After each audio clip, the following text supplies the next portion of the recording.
Hello everyone, my name is Tammy Turner and I'm part of the Waste Trac education team. I'm happy to share slides about minimizing waste and tips for backyard composting. The Waste Trac education team is a partnership between Blackhawk County Solid Waste Management Commission and Blackhawk County Conservation Board. We're a two-person outreach team. We give free solid waste education programs, landfill tours, have an assortment of social media out there, newsletters, brochures, and a website. And on our website, we have lots of resources. So if you're wanting to know anything about the landfill, hours of operation, rules and regulations, fees, covered loads policy, information's on there. We do have information about collection in my town. Most garbage and recycling is done at the city level. So we have links to each of the cities. So you can learn more about what your city accepts for recycling and different rules and regulations. We do have a section on other materials. So if you have questions about household toxins, medication and sharps, electronics, construction demolition, food waste and composting, there's lots of resources on that page as well. We have a whole section for businesses.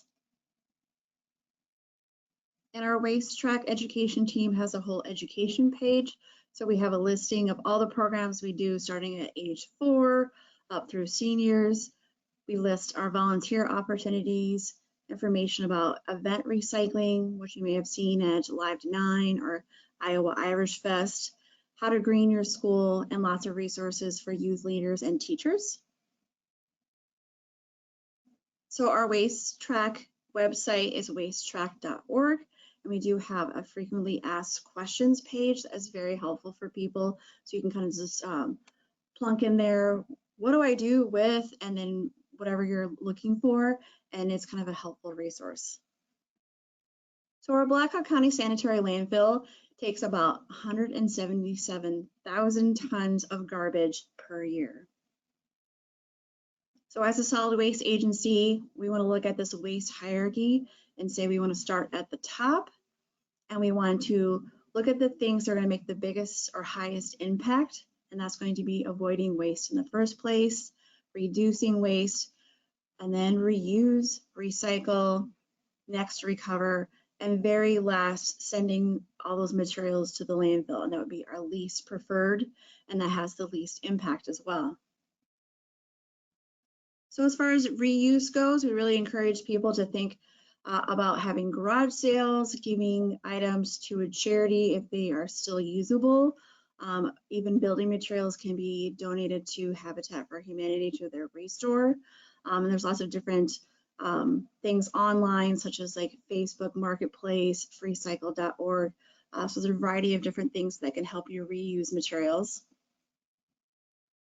We do encourage people to recycle, and in Blackhawk County, each city government determines the programs that they provide for their citizens.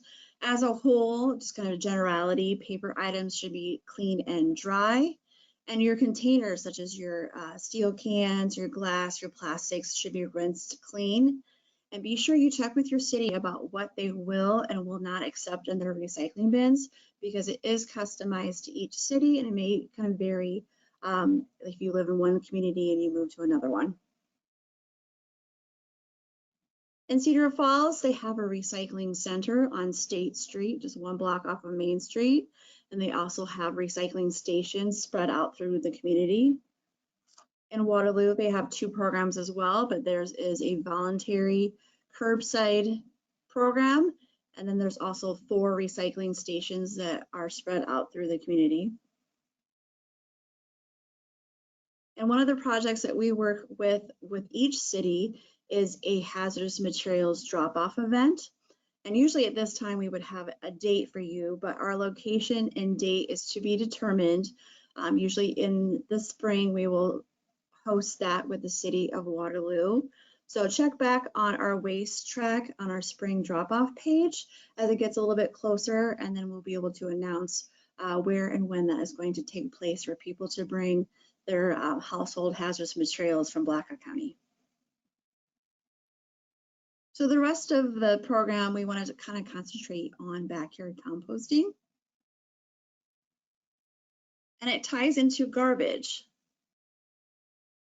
Every 6 years or so, the Iowa DNR conducts the Iowa statewide waste characterization study to find out what's in Iowa's garbage.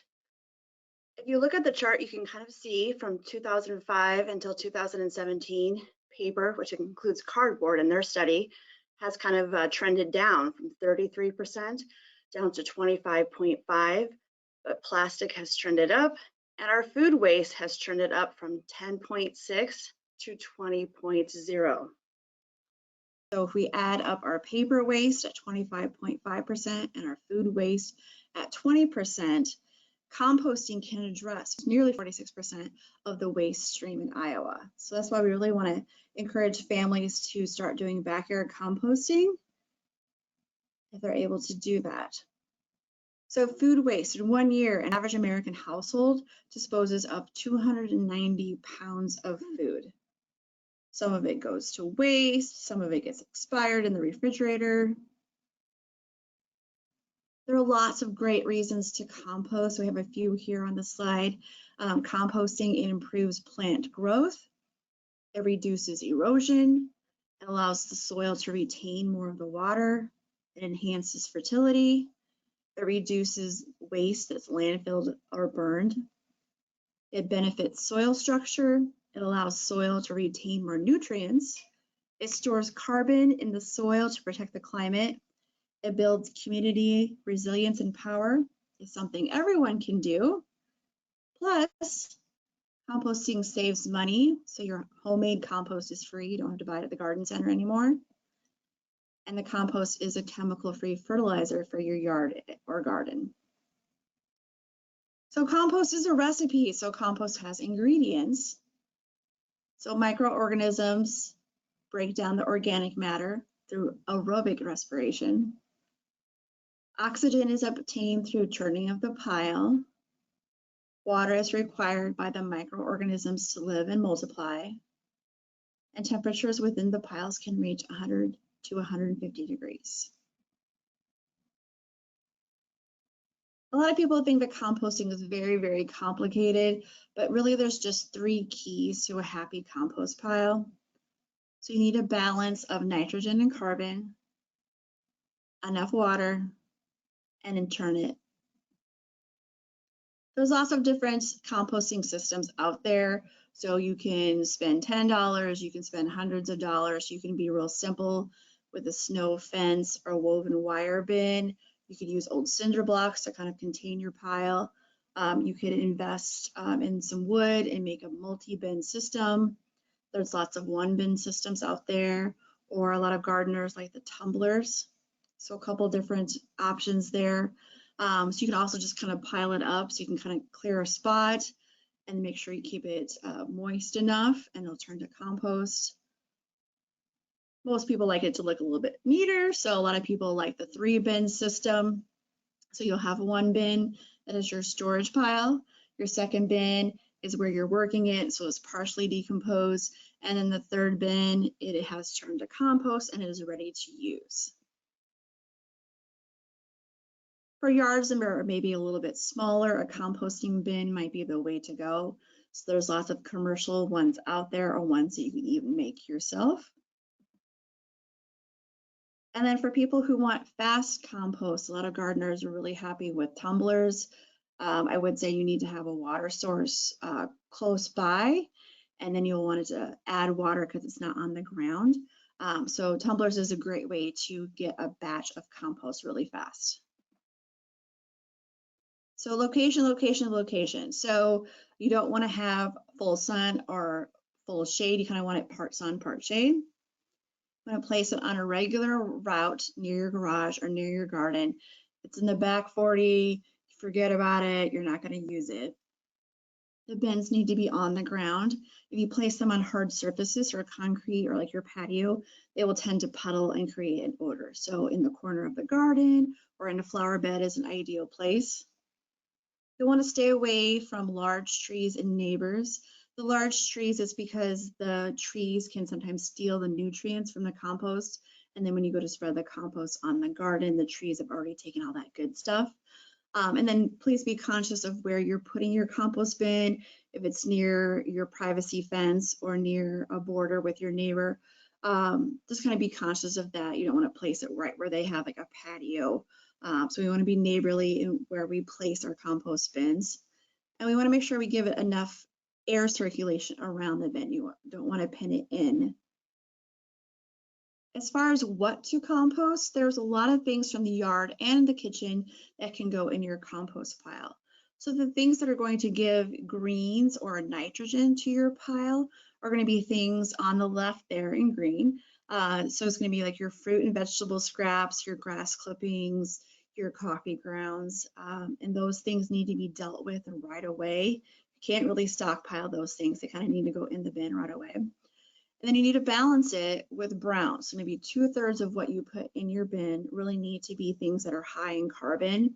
And they're going to be things like your leaves, your sawdust, even shredded paper products like your cardboard, your pizza boxes, your napkins, fast food products, things like that. And those things can be stockpiled.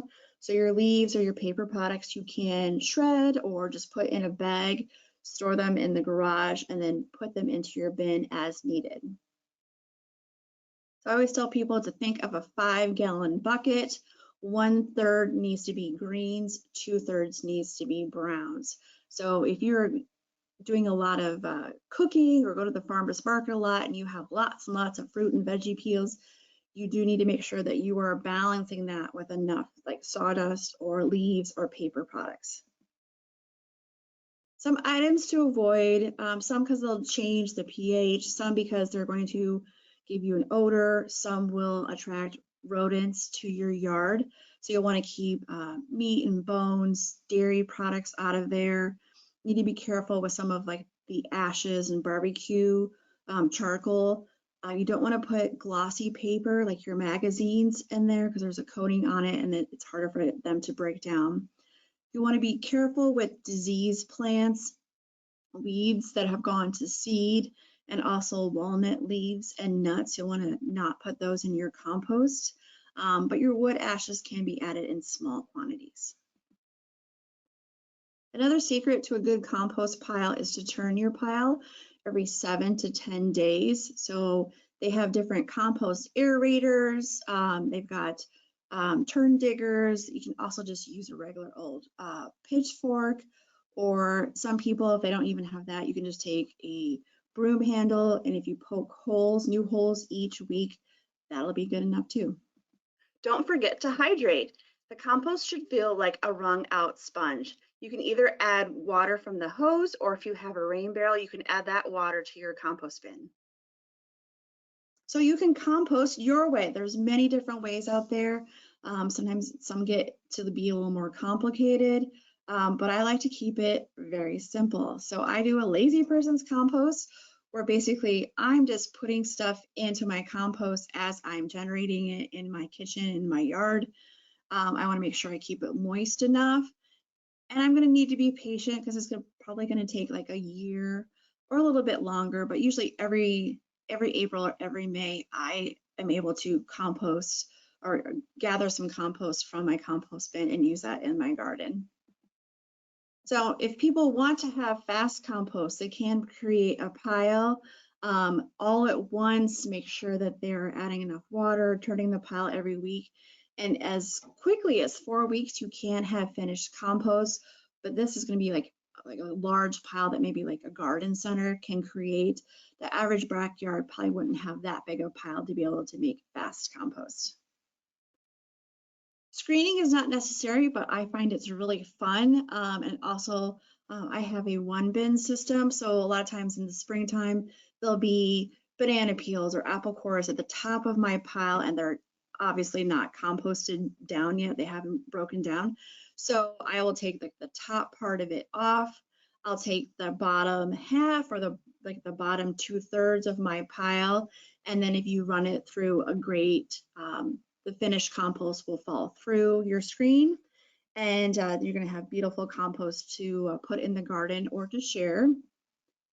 But like I said, it's not necessary. It's just kind of makes the compost little more uniform in size, and it makes it so it's a little more fun to share when it doesn't have big clumps of stuff in there. And then as far as starting a new compost pile, you kind of want the air to get into the bottom of your compost pile. So whether you have a bin system or you have in-ground system, you want to put a pile of sticks in the bottom, and that way air can come up through your compost bin.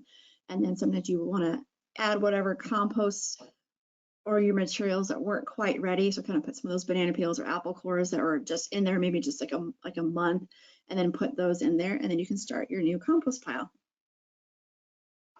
There are some simple tests. I found it on the Iowa Stormwater Education Program. I thought that these were really good tests to test if your compost is finished. So the first test is a bag test. So sealing the compost in a bag, and then after like 2 or 3 days, kind of give a little whiff. And if it doesn't have any odor, then that compost is finished. It is ready to go into the garden or use with pots. The next test is a germination test. And you can see if the seeds germinate, then the compost is ready. I know I have probably not answered all of your composting questions in the short time this evening, so I encourage you to visit the Trac Education Team YouTube page. Earlier this month, we recorded an in-depth presentation about both backyard composting and vermicomposting, which is indoor composting with worms. Our channel also houses a collection of our favorite composting, recycling, and other waste-related videos. Thank you for the opportunity to chat with you, and I encourage you all to contact us by phone or through our website if you have any questions regarding what to do with various waste materials or how to get started with backyard composting. Thank you.